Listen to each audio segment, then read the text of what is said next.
A lot of mountain bikers have this association of like Whistler being paradise. My like only association with Whistler is pain and misery and abject failure. So today we're gonna try to get some redemption.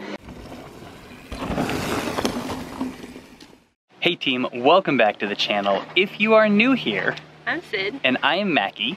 And today we are looking for some redemption here in Whistler. We're gonna go back to the site of one of my worst crashes and definitely my worst race ever, and see if things can go a little bit better this time.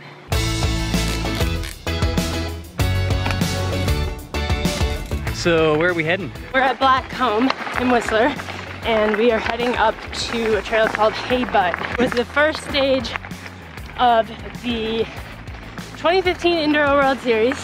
Macky's bike is making horrible noises, by the way. Yeah, I have a creaky cassette, sorry guys.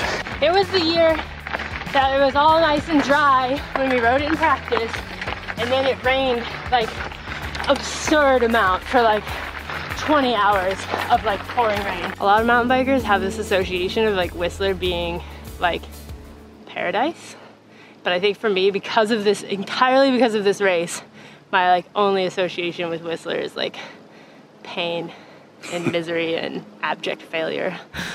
So not necessarily positive. Not positive at all. No, with Whistler. no. So today we're gonna try to get some redemption. Whatever happens, just have a little bit more fun than I did that day when I hurt myself. We had practiced everything in the dry, and it got super wet. I came completely and totally unglued on this trail and had one of the, if not the worst crashes, one of the worst injuries that I've had from mountain biking. You're probably gonna ask, what did I do? It was basically just like a stupid corner. It was wet. I freaked out and like probably grabbed some brakes, stuck out a leg, and basically tore my hamstring. I think when people envision a hamstring tear, they think it's like in two pieces, but it turns out you can do a lot of damage before you actually like need to have your hamstring surgically sewn back together. Like, I did not tear my hamstring in two pieces. I did get a tear right basically behind the knee. At the time I didn't know what had happened. I just knew it was super painful. I assumed I had done like something to my knee because I like couldn't move my leg very much. And that was literally the first corner of the first stage of the day. And I did finish this race. It's probably like the hardest, most miserable race I've ever done. So there was a lot of climbing after that point, and I like could basically not use my leg. I was dead last by like 10 minutes at least. I don't know, it was really bad. Now we're back and we're gonna try again. Okay, we've made it. We are here. I've noticed this in BC that they give all of their technical trails like really fluffy names. Oh yeah? Like we rode a trail called Cream Puff. It was not for cream puffs. So basically what you're saying is like, the fluffier the name, the harder. Watch out. This trail broke me. It had been totally dry, and then it rained like this incredible amount. Like, we didn't know what we were getting into. It was an Enduro World Series. There's like a lot of like people take them very seriously. And stress on the start line. I think like I waited here in this stupid little patch of trees for like an hour. Imagine like 100 people just like hanging out here. And you're sitting here for an hour thinking about this trail that you rode that was like hard for you and it was dry, and like imagining what it's gonna be like after like 2 inches of rain. My brain just couldn't do it, and I got into like first real corner and just like grabbed a handful of brake, flipped over the bars. Somewhere in there, like my leg was super straight, so tore my hamstring. Did it get better from there? No, no. I sort of figured not. I probably crashed like 15 times in this race, because once I was hurt, I was riding like in survival mode, which just like doesn't work for Whistler in the wet. Like, you have to like commit. Or really anything, basically. Anything, but especially wet. Especially, you know, because you're on your front brakes. And the reflection, I was like really hard on myself about this, that I was like, I just sucked at riding a bike. But really what it was is that I was in over my head to begin with in this race. It was my second year of racing. Really my second year of like riding downhill or enduro trails at all. Like, I'd only ridden cross-country stuff before that. And I hurt myself really early, so I was in a lot of pain, and I didn't have fun. I had a bad day.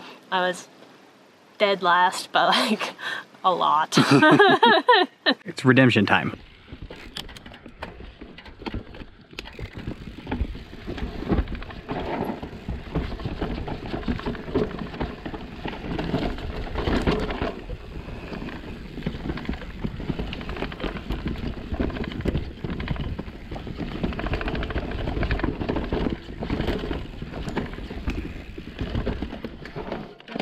This is definitely where it happened. I remember it. You remember it? I remember it more than I thought I was going to, actually. I'd forgotten. Oh, yes. This, like, rock slab. Yeah, I wish there was a good way to show, like, just how steep this is. It's quite steep, and there's, like... Yeah, there's a rock slab into a corner. That looks slippery even now, which is crazy. It does, yeah. It's dry, and it looks slippery, so imagine... And basically, I think what happened is I slid in the corner, and then stuck my leg out, and then flipped over the bars down into that hole. Okay, Sid is up there.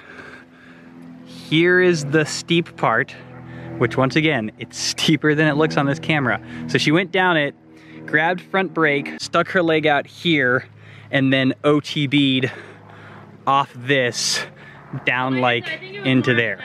All right, you gonna go give it a shot? Nice. Well, dang, you made it look easy. How was it? It was fine. Yeah. It was worse in my memory. As things are apt to be. Yeah. Pretty sure I walked down the whole rest of this trail during that race, so we should go see. So far, one small success. One small success. Let's see if we can keep it going. Keep the momentum for the rest.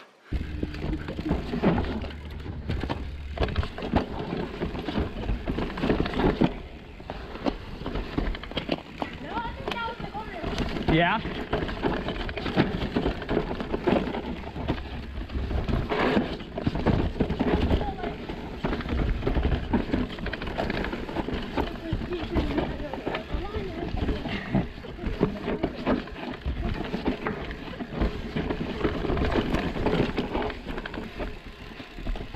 Woohoo! Awkward roll! Woo-choo!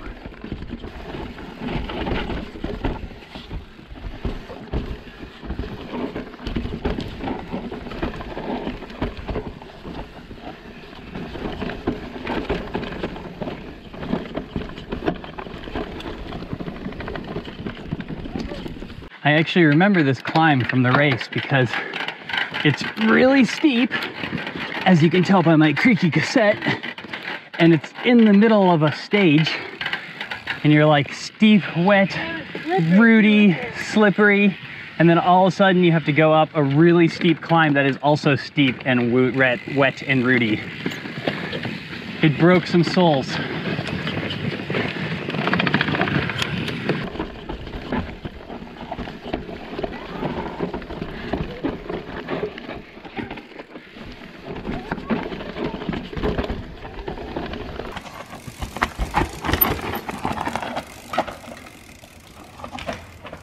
Jeez, that's steep. It's ridiculous.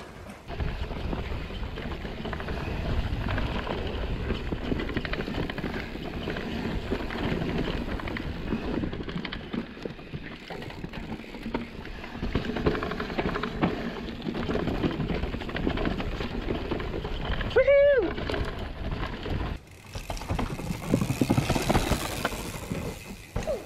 So we're, I don't know, maybe a third of the way down? About. And it's super fun. It's actually not awful.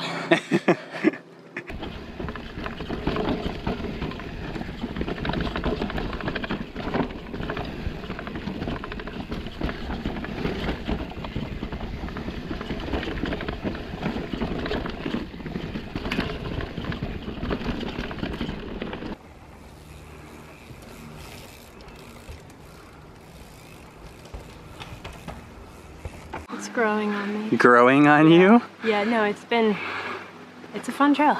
It really is. It's nothing like what I remembered it being. Oh yeah? I don't think I'd really necessarily categorize this trail as difficult. That sounds really conceited. It's a hard trail, but it's not like you should be like, oh, well, it's not at the edge of your, you know? It's not at the edge of your ability level anymore. No. And it used to be. No. It was possibly above. It would be more difficult for me if it were wet, right? Yeah. For sure. But dry, it's pretty just like a cruisy trail. I don't think I would call this cruisy. No, but it's not like, you're not like, the whole way. You're able to like focus on like hitting corners and like going fast and jumping and being springy on the trail. Like I feel like I'm actually riding it as opposed to like being like, surviving what's the next thing that's gonna get me? Yeah. So you always feel that you made progress, but if you're not coming back to like the things that really challenge you, like how do you actually know if you've made progress? If you've made progress or not? Yeah, how do you know?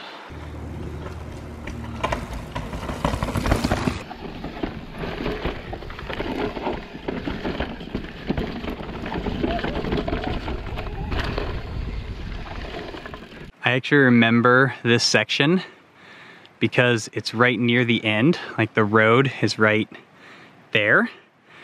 And you come down this crazy, ridiculous root bed, which especially when it's wet is like terrifying, but you wanna go fast because then you get to go swoop up on that side, whee, and then back down, and then there's another swoop like in there that you can't really see, but it swoops back the other way, and then that's the end of the race. So definitely remember this section, and I admit it looks a lot more enjoyable not wet.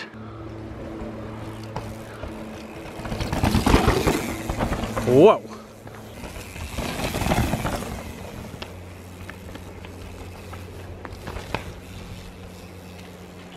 Nice job. It wasn't death-defying, and it also like I think I had built that trail up a lot in memory as being like super gnarly and super crazy. It's not scary anymore.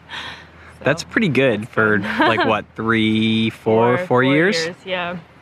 I guess there's nothing like a little perspective to put things in perspective. I remember it being like the steepest trail possible. There were like a couple like pinch points that were really steep, like that corner. The corner was still sketchy. I'm gonna give myself credit for crashing down the corner. The corner is still sketchy. But like the rest was like it was challenging because there were roots and rocks and stuff, but it wasn't really objectively steep. So you have a new definition of steep. I've redefined steep somewhere along the line. That's 4 years apparently. Let's go celebrate with some food. Celebrate food, good plan.